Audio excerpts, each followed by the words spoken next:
Welcome.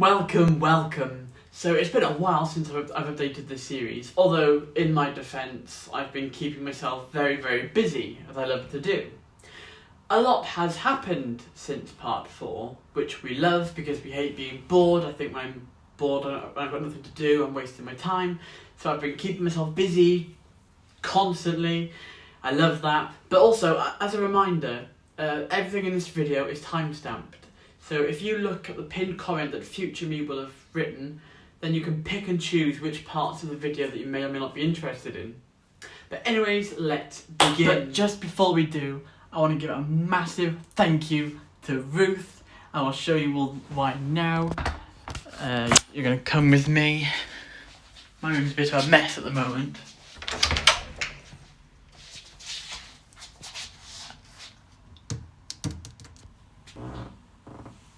Look at that, look! It's perfect. Got my mayo, my beans, the second Doctor, the Jamify logo, my dogs, Imvubu, Casualty, even more beans. It's perfect.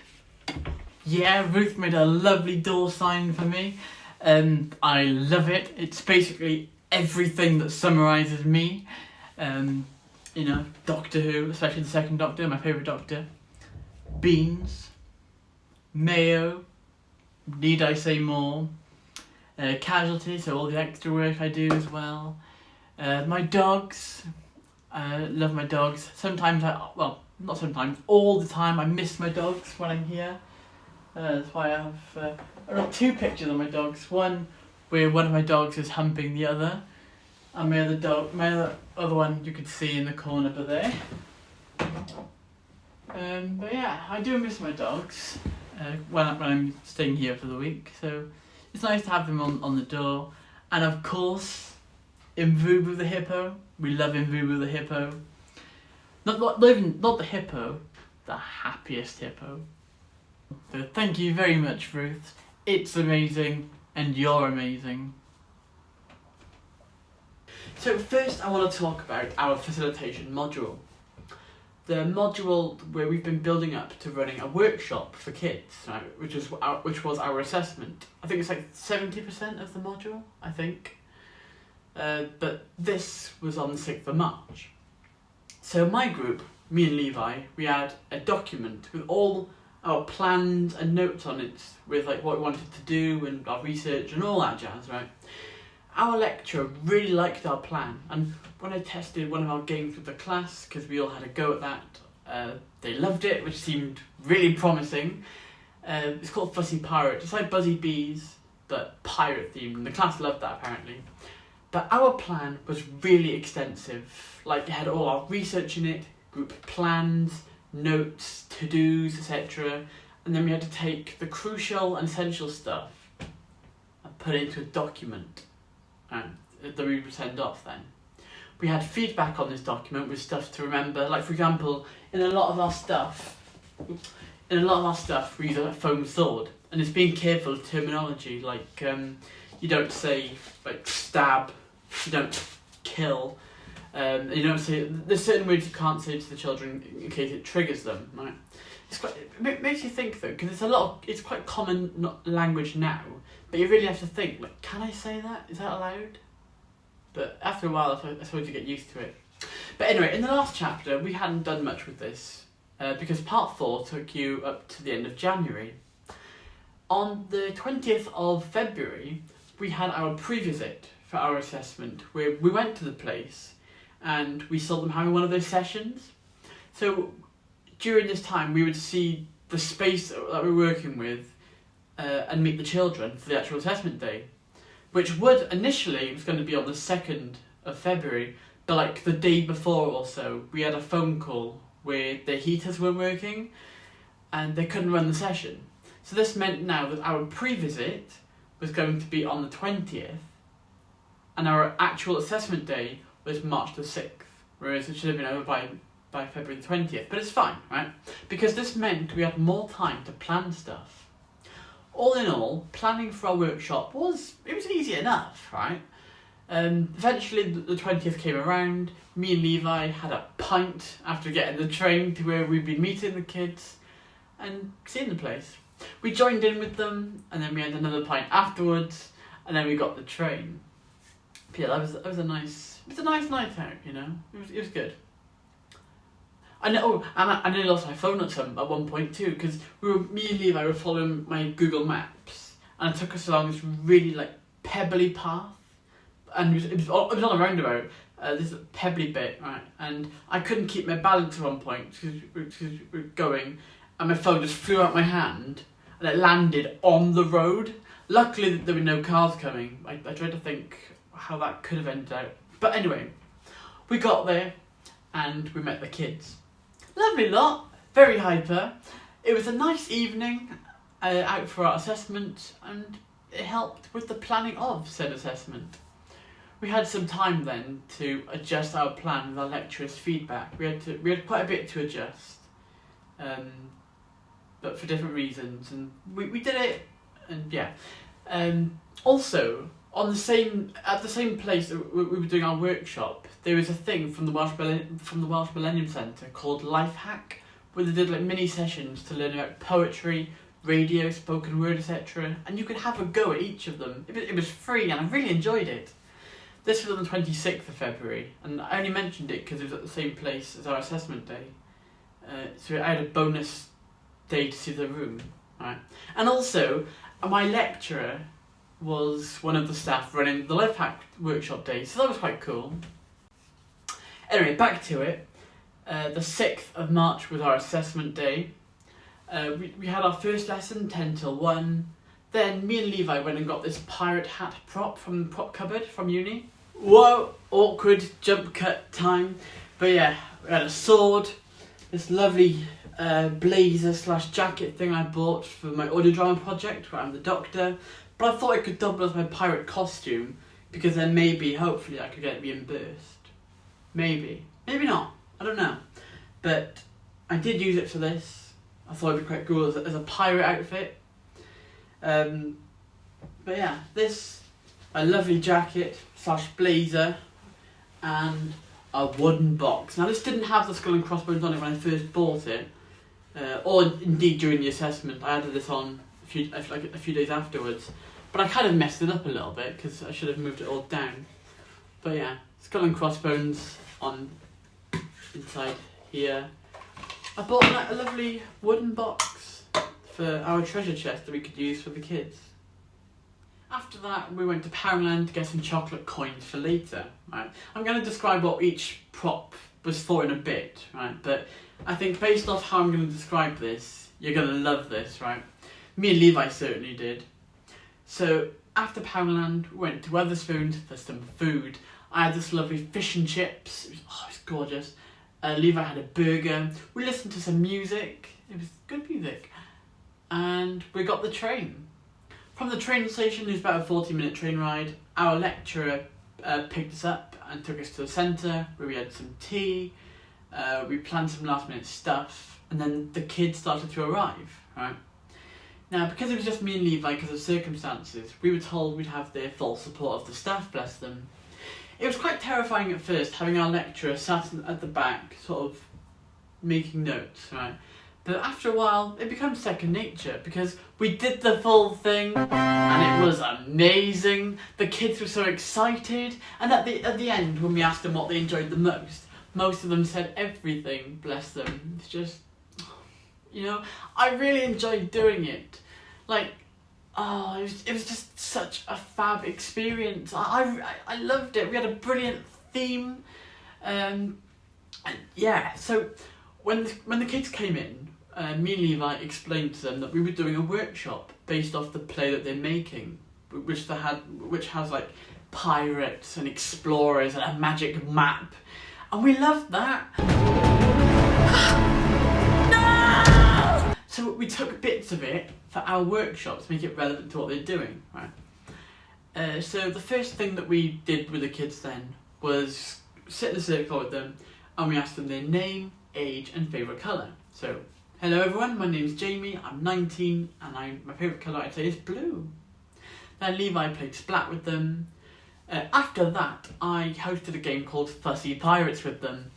I trialled this game in class because we all tried different parts of our facilitation workshop with each other, and this game was very successful. I had a lot of positive feedback from the lecturer and people in class saying that they enjoyed it and that it was a good game. So that was a keeper, right? Even from early on. Fussy Pirate, I don't know if you view it, if you've ever played it, right? But it's based off a different game called Buzzy Bees, where everyone goes around being a bee, you know, bzzz.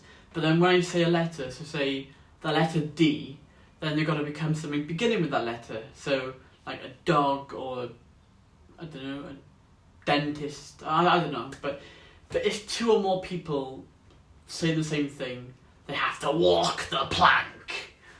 So we show them what to do. So I go to Levi and I point the sword at him, not stabbing him because of, I point the sword at him, and then the person that has to walk the plank just goes like that. We did quite a few rounds of that. Some kids had to walk the plank, but just so they didn't feel left out and bored, we would discuss with them. So all the people that were out would sit around, and then I would go up to them and be like, okay, so what letter should we pick to get them out? That letter? We'll go with that letter, and then so on. But we could only do so many rounds because of the time. But they really enjoyed it. They seemed really excited, and just watching them want to take part, it was just great. Then we played a game called Pirates vs Explorers. So we're in a circle, one of them is a pirate and the other an explorer. Both are on the ship, but it's a dark and stormy night. Neither of them can see. They're blindfolded. And there is a sword that either of them can use to make the other walk the plank. So they're going in the circle blindfolded. They've got to try and find the sword. And then if they do, blindfold off, they find the sword, walk the plank. And then the other one's got to walk the plank. So we did a few games of that. And then the kids had their break. After the break, we did our main activities with them, and we explained that we really liked their magic map idea. So for the next task, we'd get them to pick out a magic map that I'd printed out on a little sheet of paper, a little piece of paper, and on each of them it said like the place where they had to act like they were there. So like some had the Arctic, space, the jungle, the desert, and quite a few, and they had to turn that into a still image. So it could be like the Arctic, but you're being chased by a bear, for example, and then they'd freeze frame, so maybe like running away from the bear or being the bear or something like that. But when we did it in class, we gave them way too much time, like 5 minutes to make one still image. But the kids did use that amount of time, so that was slightly different. But we were flexible, so it didn't matter. But then, and then Levi after that would have them turn their still images into mini performances, going from one group still image, mini scene / transition, and then finishing up as another group still image. This went well, right? It went really good, the first two tasks. Yeah, I think they enjoyed that. But then our final task was based off of what's called forum theatre, which is a technique used by a practitioner that we used. We used Boal, where there's your standard actor and audience, but then a person in between who acts as a sort of mediator between the two. Levi was that mediator. They're called the Joker, right? This mediator character is called Joker, even though it's got nothing to do with the DC character. So Levi explains that Captain Jamie is looking for his treasure, but we need the audience's help to find it. And I've got us to sort of improvise what happens, but like, so Levi could say, Jamie arrives on the island, and then the children could add on to it, like, Captain Jamie meets penguins and aliens and monkeys who steal his hat and his sword and so on. At one point there was like 15 kids chasing after me, trying to steal my stuff while I'm there running away like Captain Jack Sparrow.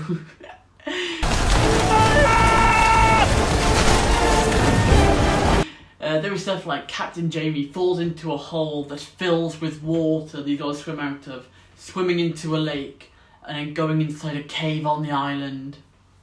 Eventually we had to settle down the kids because they were like all over the place and jumpy.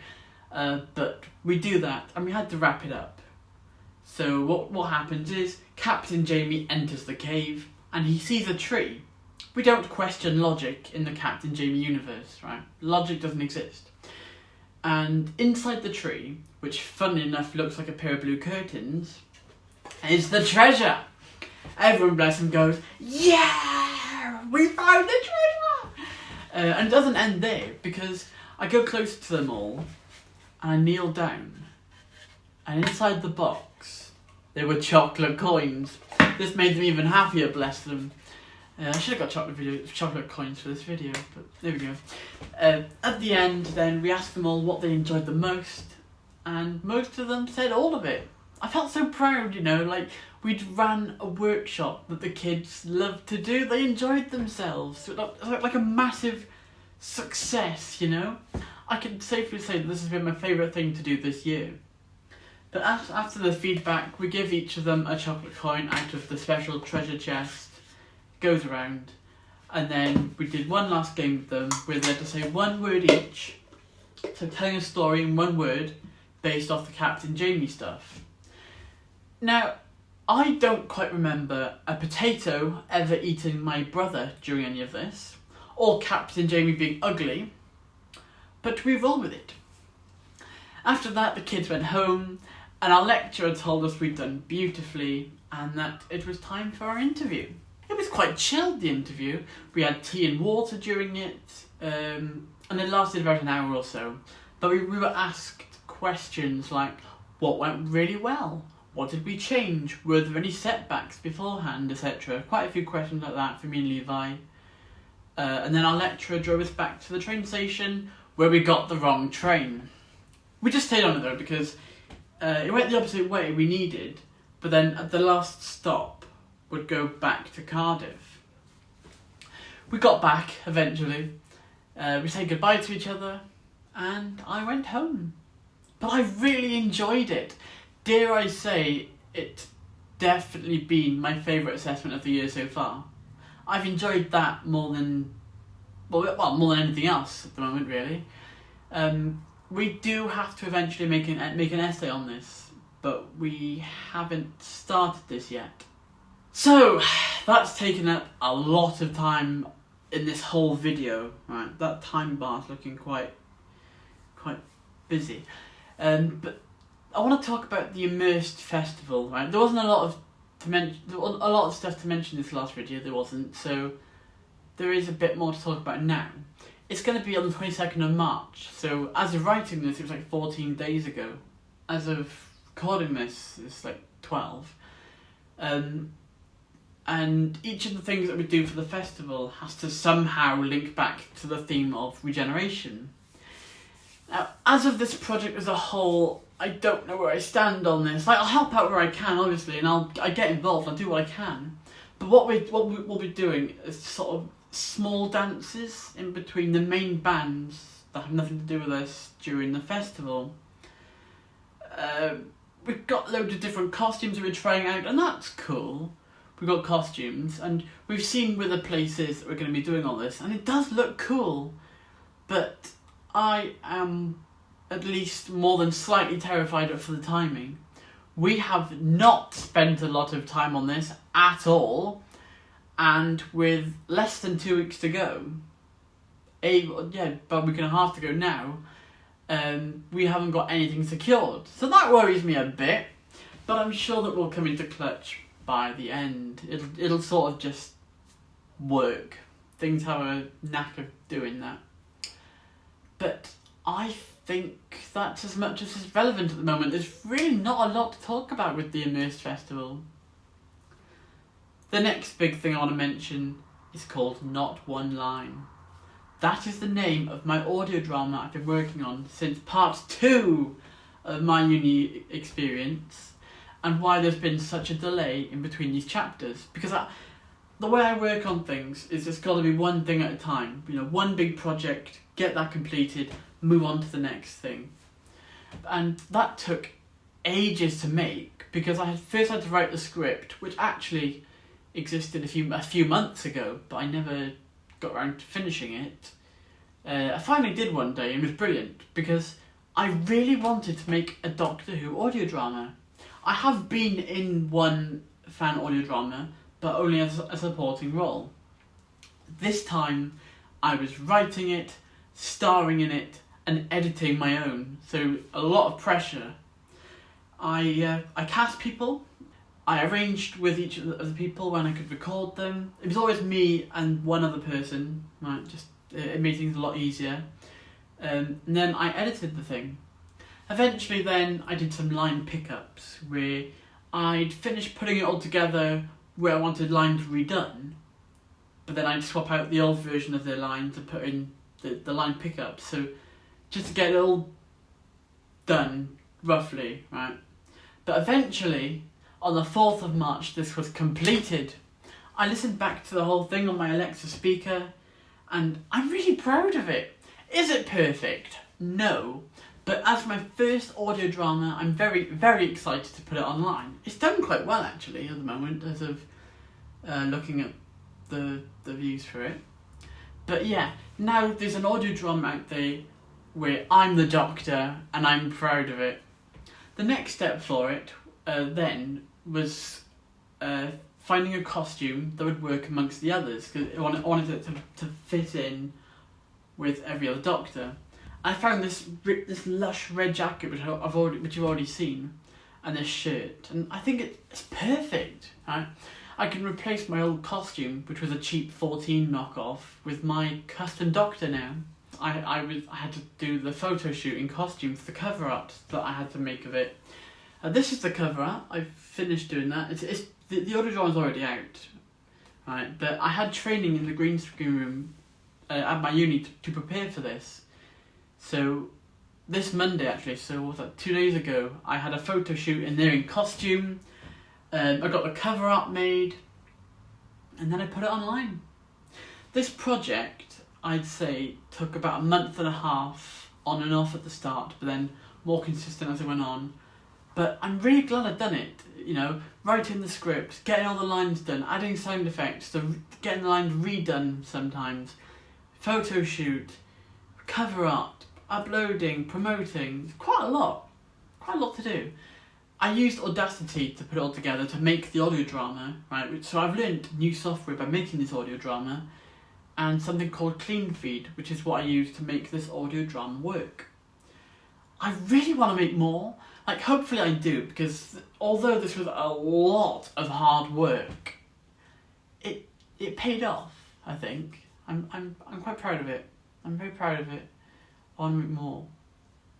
I found it quite amusing writing this, that I had more to say about my Not One Line audio drama than the Immersed Festival. But anyway, I have been keeping myself very, very busy, not only with my audio drama, but also with student short films. So as of this last week, I've been cast in no less than 4 student short films, which I'm excited to work on. We're doing one of them today. But it's not often that I have to not apply for more work out of being too busy with drama. Yeah, 3 of them I got from winning auditions, and 1 I got because of my extensive resume and showreel, according to them. I love that. I've put a lot of work into my showreel/acting resume. I'll put a link to it either in the description or the pinned timestamp comment. But yeah, have a look at it. I'm quite proud of it. Next, I want to mention seeing Jonathan with Theo. Now, this is my 4th time going, I think. Last time I went, I met Ruth Jones and had a photo with her, which was lovely. This time, it was another 2 people who I'd never heard of in my life, but it's good practice to try and listen to them speaking Welsh, you know. This was on Monday the 24th of Feb. So I had to get the train to Cardiff, run to my accommodation, and then to the studio, because we love dodgy public transport. Thank you, Transport for Wales. I got to my accommodation, I brought my suitcase back, because I was staying here for the week.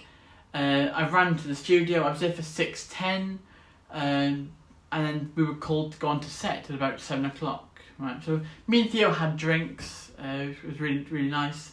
And about 7 o'clock we were called to set, and we were told to sit right behind the the people presenting. So that was really cool, because normally we're in the audience, but this time we're behind the presenters in the audience. So yeah, it was really nice.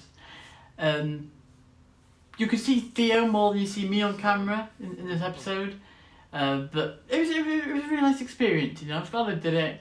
Free drinks, free opportunity to be on telly, so it's a laugh. You know, I always enjoy going to see Jonathan. It's a great experience.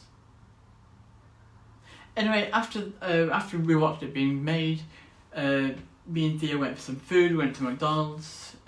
Not the best place in the world, but there we go. Theo got the train home, and I came back here for the night. So, you've got this far in the video. There's not that much to mention now. I had another mystery diner thing for Tortilla, where I go in, I order a meal, taking photos of the food, the table, the bathrooms, all the stuff, knowing exterior of the place, interior of the place, and then writing a review about the place. And in exchange, I get my food reimbursed. So it's a fab deal, right? I had one for Oaxaca before this, but I couldn't go, so I let Henry and a few others go in my place. I'm not sure exactly who did, but they had £46 worth of food reimbursed.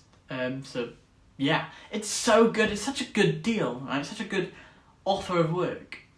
I had this lovely tortilla wrap and nachos for like 15 quid, all covered, of course. But I can only do each place once every 3 months, which is a bit of a shame, because I'd love to do it more. But then I suppose I would be a lot bigger than I am if I kept going there. I really enjoyed that mystery diner opportunity. It was good. And the final thing I want to mention is when I nearly lost my phone. This was on the 13th of February, right?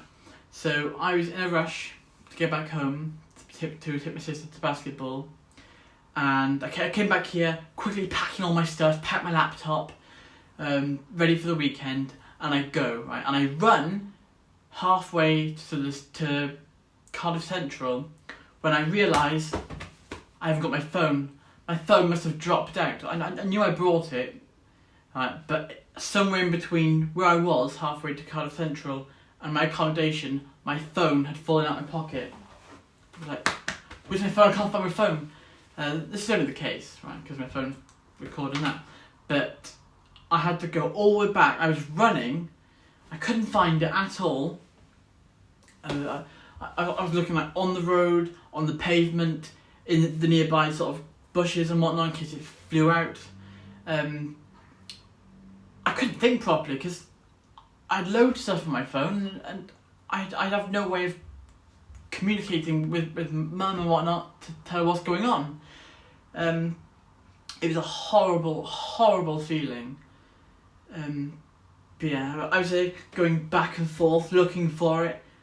My hopes of finding my phone becoming more and more non-existent. I wouldn't have given up. I would have kept looking for it regardless. But at some point, I'm there looking around, and this bloke comes up to me, and he goes, "Excuse me, is this your phone?" Yes, it is. Thank you so much. Oh my God, you saved me a lot of money there in time. Thank you. I was so relieved. My faith in humanity was restored that day, because, oh my God, the amount of stress that I was going through with that, it nearly killed me, right?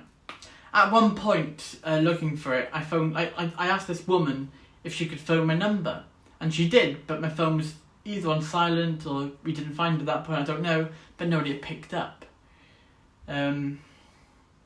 But yeah, it was a horrible 20 minutes. I did miss the train for it, and I was late in getting home, so I got told off a bit for that. But the alternative could have been losing my phone for good. So out of what could have happened, it was quite a good scenario, quite a good turn out of events, you know. But yeah, eventually I did get my phone. I thanked the man, I called him a lifesaver. I walked to the station then because I'd already missed the train, and the next one was in like half an hour. I got the train back, back to mine, the bus back to mine then. And yeah, it was one hell of a night. But that concludes part 15, part 5 of my uni experience. What's going to come next time? So I imagine next time we'll be talking about the Immersed Festival, possibly the essay for the facilitation stuff, maybe the final interview performances. I don't know. But until then, that is the end of this video. This takes you up to the start of March. I'm still keeping up with this series. You know, I've made a promise to myself. I'm not gonna fall behind too much with it. I want to keep up to date with it. But that is the end of this video. Thank you all for watching. Be sure to like and subscribe. Have a good day. Don't forget to drink hot chocolate. Stay safe, and from me, it's goodbye for now.